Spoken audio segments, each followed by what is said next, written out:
according kay Attorney Kaufman, ay formal na silang humingi sa korte po sa ICC ng interim release po. So gumagana na yung yung proseso ng interim release para po sa dating pangulo.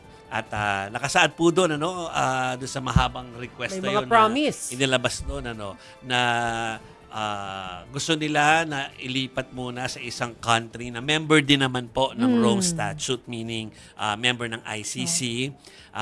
Pero ang pakiramdam ko rito sa malapit na country ito. Kasi kung babalik-balik ka para sa korte, hindi mo pwedeng, kasi member din ng Japan Alam mo mag-Japan ka. Oo, ang layo, nasa Asia. Ang layo, tapos babalik ka pa ng The Hague tuwing merong hearing. So feeling ko malapit lang doon. Nagpupustahan na nga kami lahat kayo na kung saan. Pero malapit lang po na country siguro doon yun na allegedly or supposedly po ay payag doon na tanggapin si dating Pangulong Rodrigo Duterte sa kanyang interim release. Maraming pangako na hindi nagagawa ng krimen. Tama ba yun?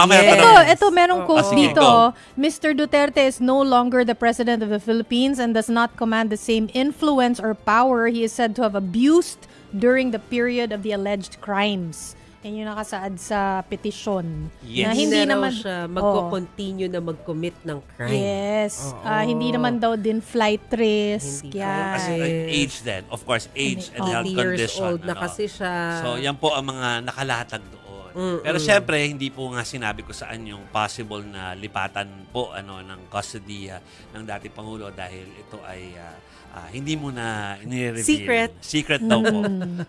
So yan po yung developments kagabi mula sa ulat ng Philippine Star ni John Vic Mateo na kanyang inulat from wala dito siya sa Manila pero from The Hague yung update yun.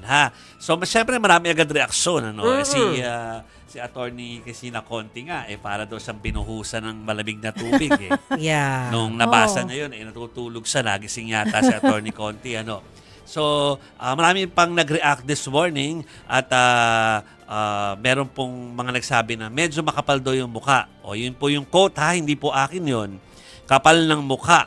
Yan ang reaksyon ng Philippine Alliance of Human Rights Advocates sa hiling ng dating Pangulo sa ICC para sa interim release dahil po sa humanitarian grounds para raw ang ginamit ng dating Pangulo na dahilan. Tanong naman ng Malacanang sa petisyon ni Duterte, pag-amin daw ba ito na may nagawang malaking krimen ang dating Pangulo dahil may nakasaad sa petisyon na hindi na magpapatuloy sa paggawa ng krimen. Hindi po kami yung gumawa ng linya na hindi na magpapatuloy sa paggawa ng krimen. Yun ay translation ng talagang nakalagay doon, Chiki, sa kanyang petisyon na hindi nagagawa ng other crimes.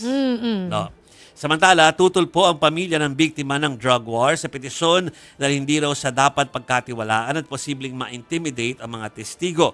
Ayon sa kanilang counsel na si Attorney Nery Colmenares, posible ring tumakas daw itong si Ginoong Duterte kapag nagsimula ng trial dahil alam niyang walang ebidensya makakaligtas sa kanya o makapagpapaligtas sa kanya.